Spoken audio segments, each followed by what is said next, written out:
శుభప్రదం. అందరికీ నమస్కారం. నేను మీ ఐశ్వర్య రాజేష్. హలో అందరికీ నమస్కారం. నేను మీ రుతిక నాయక్. మనకి ఒక మెగా ఫ్యామిలీ షాపింగ్ డెస్టినేషన్ రెడీగా ఉంది. మన Shubhapradam grand shopping mall of mega family. Grand opening on October 17th. కుంటకాల్లో నేను వస్తున్నాను, మీరు రండి. ఓపెనింగ్ ఆఫర్స్, సర్ప్రైజెస్ చాలా వెయిట్ చేస్తున్నాయి. So what are you guys waiting for? రండి, మనం అందరం కలిసి షాపింగ్ చేద్దాం. Shubhapradam mega shopping mall, family first. See you all there. Bye. Telangana के वज़ीर आला रेवंत रेड्डी ने रियासत की अवाम को दिवाली की मुबारकबाद दी। उन्होंने ख्वाहिश जाहिर की कि रोशनियों का त्यौहार जो बुराई पर अच्छाई की फतह की अलामत है, खुशी और मसरत के साथ मनाया जाए। चरागों की रोशनी हर घर में खुशियाँ बिखेर रही है। इस दौरान उन्होंने रियासत में अमन अमान, खुशहाली और तरक्की की नेक ख्वाहिशात का इजहार किया और कहा अगर रियासत तरक्की के समत आगे बढ़ रही है, समाज के हर तबके की फलाह बहबूद के लिए काम किया जा रहा है।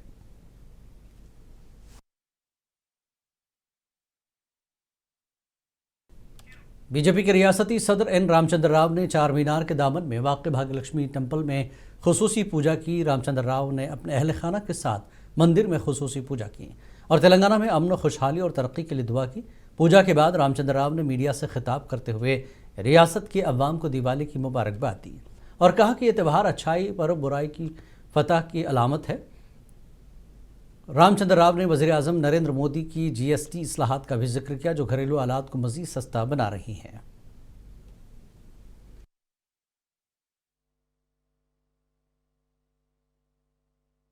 దేశవ్యాప్తంగా కూడా దివాళీ చాలా ఘనంగా జరుపుకుంటున్నాం. మనం ముఖ్యంగా నరేంద్ర మోదీ గారు GST తగ్గించిన ఈ దీపావళి భారతదేశ ప్రజలు, ముఖ్యంగా తెలంగాణ, హైదరాబాద్ ప్రజలు కూడా ఇది వారి బహుమతిగా భావించి తగ్గిన ధరలు బట్టల మీద అయితేంది, టపాకాయల మీద అయితేంది, లేకుంటే కార్ల మీద, ఫ్రిడ్జ్ల మీద, ఏసీల మీద, వీటన్నిటి మీద ధరలు తగ్గినటువంటి ఒక సందర్భంగా అసలైన దీపావళి ఈసారి జరుగుతుందని చెప్పేసి మనం భావించాలి. ప్రధానమంత్రి గారు దీపావళి నాడు మన ఒక సైనికులతోని దీపావళి జరుపుకుంటున్న నేపథ్యం కూడా మనం చూస్తూ ఉన్నాం. కాబట్టి దీపావళి శుభాకాంక్షలు తెలంగాణ ప్రజలకు, భారతీయ జనతా పార్టీని తెలుపుతూ మళ్ళీ అధర్మం పైన ధర్మం విజయము, చెడు పైన మంచి విజయము, రాముడు। साबिक़ रियासती वज़ीर व BRS लीडर हरीश राव ने आज हैदराबाद के तारीखी चार मीनार के करीब वाक़ श्री भाग्यलक्ष्मी मंदिर में खुसूसी पूजा की। इस दौरान उन्होंने रियासत में खुशहाली, अमन अमान और आवाम के फलाह बहबूद के लिए खुसूसी दुआ की। मंदिर इंतज़ामी की जानिब से साबिक़ वज़ीर का इस्तकबाल किया गया। इनके हमरा BRS के मकामी कायदीन और कारकुन भी मौजूद थे। हरीश राव ने मीडिया से बात करते हुए कहा कि दिवाली रोशनियों का त्यौहार है जो हमें बुराई पर अच्छाई की जीत की याद दिलाता है। उन्होंने रियासत के अवाम को दिवाली की नेक तमन्नाएं पेश की और उम्मीद जाहिर की कि तेलंगाना में अमन, तरक्की और खुशहाली का दौर बरकरार रहेगा। इस दौरान हरीश राव ने मौजूदा हुकूमत पर अवामी मसाइल को नज़रअंदाज करने का भी इल्ज़ाम आयद किया।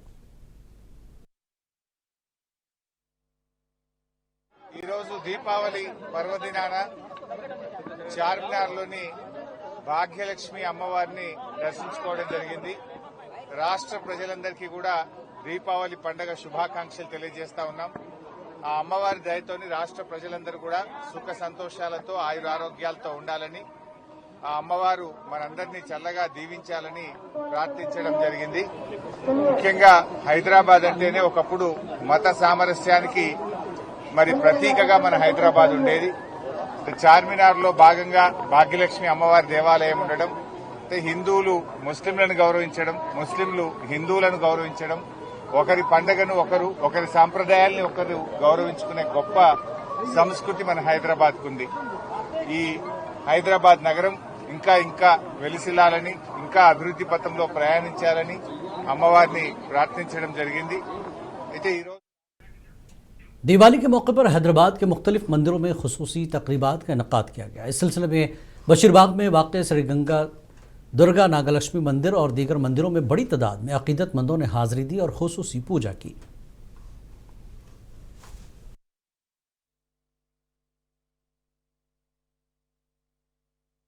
అందరికీ దీపావళి శుభాకాంక్షలు.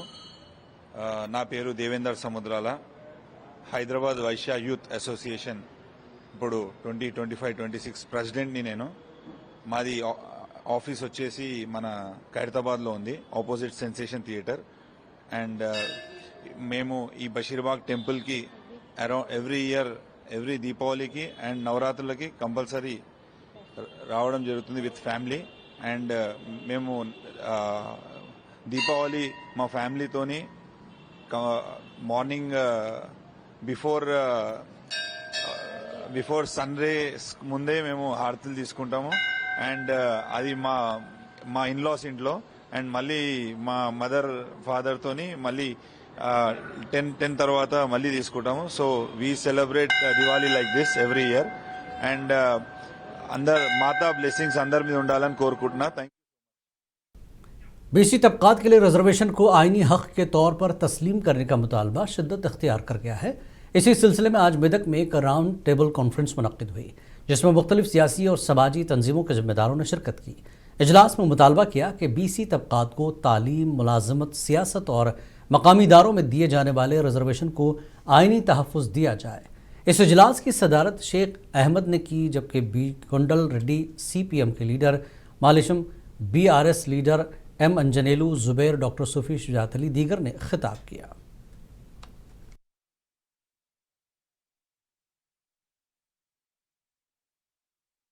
22% రిజర్వేషన్లు అనగానే చాలా ఎంత వ్యతిరేకత, ఎంత దాని మీద దుమారం వేస్తున్నారంటే దాన్ని ముస్లిమ్స్ కంటగడుతూ మరొకరి కంటగడుతూ బీసీ రిజర్వేషన్, బీసీల చేతున్న బీసీ రిజర్వేషన్లకు వ్యతిరేకంగా మాట్లాడే పరిస్థితి తీసుకొస్తున్నటువంటి వ్యవస్థలో మనం ఉన్నాం. దీనికి కారణం ఏంటంటే సరైనటువంటి అవగాహన లేకపోవడం. బీసీలు 70 ఏళ్ళుగా కోల్పోయినటువంటి కలెక్టర్ కమిషన్ రిపోర్ట్ గురించి ఎందుకు మాట్లాడలేదని చెప్పేసి అడగాల్సిన అవసరం.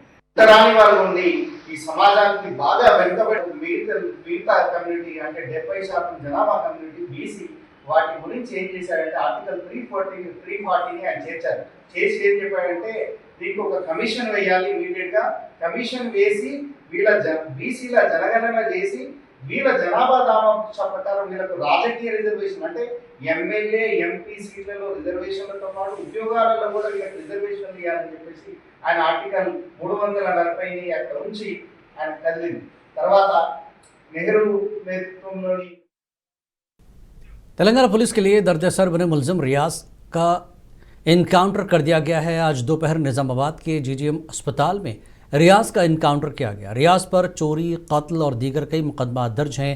हाल ही में उसने एक पुलिस जवान को भी चाकू से मारकर मौत के घाट उतार दिया था. फिलहाल रियाज निज़ामाबाद के GGM अस्पताल में ज़ेर इलाज था. इलाज के दौरान उसके कमरे के बाहर पहरा देने वाले AR कांस्टेबल की बंदूक छीनकर फरार होने की कोशिश की. इस दौरान रियाज ने पुलिस पर फायरिंग की. जवाबी कार्रवाई में रियाज की मौत हो गई. रियाज को इनकाउंटर में हलाक करने के बाद पुलिस और मकामी लोगों ने जश्न मनाया.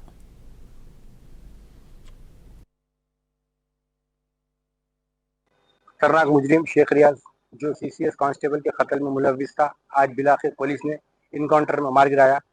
जो पुलिस ने तफसीलात बताई उसके मुताबिक रियाज जो कि सरकारी दवाखाने में जेर इलाज था, कांस्टेबल से गन खींचकर भागने की कोशिश कर रहा था, जिसके बाद पुलिस ने उसको रोकने की कोशिश की और पुलिस की जवाबी कार्रवाई में वो हलाक हो गया. और जैसा कि आप देख सकते हैं, इस वक्त यहाँ सरकारी दवाखाने में और बहुत सारे पुलिस की फोर्सेस को यहाँ तैनात किया गया. अभी उसका पंचनामा और पोस्टमार्टम होना बाकी है, जिसके बाद ये डेड बॉडी जो है उसके विरसा के हवाले की जाएगी. ये जो शेख रियाज था कई एक मामलों में मुलविस था और इसका बहुत क्रिमिनल रिकॉर्ड था. इसके इनकाउंटर के बाद उद्धार तंजीमों और पुलिस की जानिब से पटाखेबाजी की गई, आतिशबाजी की गई और खुशी मनाई गई कि जो पुलिस पे हमला किया और एक सबक जो पब्लिक में जो आवाम का मुतालबा था कि सबक आमूद उसको एक इबरत तक मौत दी जाए, ताकि आवाम को मैसेज मिलेगा पुलिस पर हमला करने वाला या कोई भी ऐसा हमलावर जो माशरे के लिए खतरनाक हो उसका अंजाम बुरा होगा. कैमरा पर्सन बिलाल के साथ मैं अफजल, मुंसिफ TV. और इस पूरे मामले पर अब तक की अपडेट के लिए सीधे रुख करेंगे हमारे नुमाइंदे अफजल के पास. अफजल इस वक्त हमारे साथ रास्त जुड़े हुए हैं. अफजल, जिस तरह से इनकाउंटर हुआ और ये पूरी तफसीलात आपने भी बताई, पुलिस का क्या कुछ अभी तक रिएक्शन है इनकाउंटर पर? जिस तरह से अभी तक जो तफसीलात मिली है कि पुलिस पर हमला किया, कमरे के बाहर पहरा देने वाले कांस्टेबल से बंदूक छीनने की कोशिश की, इस दौरान इनकाउंटर किया गया है. तो कितने पुलिस वाले पहरा दे रहे थे, पुलिस की कितनी वहां पर जो है तैनाती थी, इस बारे में क्या कुछ तफसील आप देंगे? जी देखिए जिलानी साहब, जब से ये मर्डर हुआ है जी कांस्टेबल का जी। 17 तारीख की शाम को 9:30 बजे विनायक नगर चौराहे के करीब, ये जो मुजरिम था रियाज, जिसे पुलिस गिरफ्तार करके पुलिस स्टेशन मुंतकिल कर रही थी पीएस, उस दौरान इसने पुलिस कांस्टेबल पर हमला किया। जी। हमले में एक कांस्टेबल की मौत हो गई और एक ऐसे ही जख्मी हो गए थे। जी जिसके बाद पुलिस वो फरार हो गया था। तो पुलिस बहुत तेजी से उसकी तलाश कर रही थी और उसके ऊपर 50,000 का इनाम भी रखा गया था जी मुकामी पुलिस की जानिब से, जिसकी इत्तला देने पर। और गुज़िश्ते को खोज निकाला और कल गिरफ्तार किया था। गिरफ्तारी के वक्त भी जो मुजरिम था रियाज को पकड़ने के लिए जाने वाले एक नौजवान आसिफ पर बेधार चाकू से हमला किया था, जिसके नतीजे में उसके हाथ कट गए थे, बाजू कट गए थे, जो इस वक्त हैदराबाद में जेर इलाज। जी उसी वक्त रियाज को मुजरिम को गिरफ्तार किया गया था। रियाज को उसके बाद उसको जिला सरकारी दवाखाना मुंतकिल किया गया था और यहाँ पर देखा गया था कि कल से अब तक बड़ी तादाद, भारी तादाद में पुलिस की फोर्स तैनात थी और उसको बांध कर रखा गया था। लेकिन बारह ये देखा गया कि पुलिस मुलाजिम पर हमला, फिर एक मुकामी नौजवान पर हमला, उसका मिजाज हमले का प्रस्तुत ऐसा जाहिर हो रहा था। जी। आज सुबह 11 बजे पुलिस के इत्तला के मुताबिक ये है कि वो एक कांस्टेबल, जो 3 कांस्टेबल वहां पर तैनात थे ड्यूटी पर, उनकी गन खींचकर भागने की कोशिश कर रहा था। जी। पुलिस ने पहले रोकने की कोशिश करने वाला तब पुलिस ने जवाबी कार्रवाई करते गोली मार कर हलाक कर दिया। जी। इसके बाद यहाँ पर जो मुकामी पुलिस जवान की मौत पर खुशी मनाई और इस बात का इजहार। रियाज, जिस तरह से ये इनकाउंटर हुआ है, पुलिस को वहां पर मजीद जो पुलिस फोर्स तैनात थी, क्या उसको रोकने के लिए पहले जो कार्रवाई होती है पुलिस की तरफ से क्या की गई थी? पहनी दबाव जो होता है कैफियत मुल्जिम बनने की, उसके चलते हुए ये गुनाह करते हैं। इसके साथ से आप देख सकते हैं यहाँ पर सुबह से 11 बजे से बहुत अफजल, मेरी आवाज आपको आ रही है? पुलिस की सारी फोर्स तैनात थी। अभी उसका पंचनामा किया गया है। अभी जो इत्तला मिल रही है पुलिस की जानिब वो है कि करीब आधा घंटा 1 घंटे में उसकी जो मैयत है, डेड बॉडी है, उसको उसके विरसा के हवाले किया जाएगा। ये मोहम्मदिया कॉलोनी निजामाबाद का रहने वाला था, तो वहां पर भी काफी तादाद में लोग जमा है और कई अवामी कोशों से यही मिल रहा है कि जी ये जो पुलिस कार्रवाई की है, जवाबी कार्रवाई की है। अफजल, मेरी आवाज आप तक पहुंच रही है? किया गया ये दुरुस्त है, क्योंकि ऐसे मुल्जिमों को अगर लगाम नहीं कसी गई, आम शहरी को भी बहुत ज्यादा नुकसान हो सकता है। अब मैं आपको बता दूं, हम इस वक्त यहाँ जिला सरकारी दवाखाने में मौजूद है और जैसा कि आप देख सकते हैं यहाँ पर पुलिस की बहुत सारे पुलिस मुलाजिम तैनात है और यहाँ पर एक एम्बुलेंस को भी तैयार किया गया है। जायज होता है कि अनकरीब की बॉडी को, डेड बॉडी को विरसा के हवाले करने के लिए रवाना किया जाए। और इस पर सीपी जो निजामाबाद सीपी है श्री चैतन्य, वो भी यहाँ निजामाबाद का 3 से 4 दफा दौरा कर चुके हैं और तमाम हालत का जायजा ले रहे हैं। और इस वक्त आम शहरी को जिला सरकारी दवाखाने में दाखिल होने की इजाजत नहीं है। मरीजों के अलावा कोई और यहाँ पर जमा नहीं हो सकता, क्योंकि पुलिस को यह है कि आज दीपावली का त्यौहार है, कोई गड़बड़ न हो जाए, इसके लिए पुलिस की भारी इंतजाम है। और इस तरह बताया जा रहा है कि जो शहीद जवान है हरमोश, उसको भी डीजीपी ने पुलिस ने 1 करोड़ रुपया एक नौकरी पर प्लॉट देने का ऐलान किया है। और इस मामले की ब्रीफिंग डीजीपी ने हैदराबाद से की है कि इस मामले में हमने की गोली मारी और मुस्लिम क्या करने वाला था, क्या करने जा रहा था, में गोली मारने पर मजबूर होना पड़ा। तमाम बातों का पुलिस कहा था क्या। और इस बात की बेतलात मिल रही है कि जैसे ही यहाँ से बॉडी को रवाना किया जाएगा, पुलिस की जानिब से प्रेस कॉन्फ्रेंस की जाएगी। लेकिन सुबह से अब तक पुलिस की कोई प्रेस कॉन्फ्रेंस नहीं की गई। ठीक है, बहुत बहुत शुक्रिया अफजल इस पूरी जानकारी के लिए। पुलिस इस सिलसिले में प्रेस कॉन्फ्रेंस भी करने वाली है। फिलहाल पुलिस इस पूरे मामले को अस्पताल में वहां पर तैनात हैं ताकि दिवाली का जो त्यौहार है उसमें कोई किसी तरह का खलल न हो। लेकिन पुलिस पर हमला करने वाले रियाज को गन छीनने के एवज जो है पुलिस ने उसे रोका, लेकिन उसने नहीं रोकने की कोशिश की। पुलिस की जवाबी कार्रवाई में रियाज का इनकाउंटर हुआ है। फिलहाल इलाके में जश्न का माहौल है।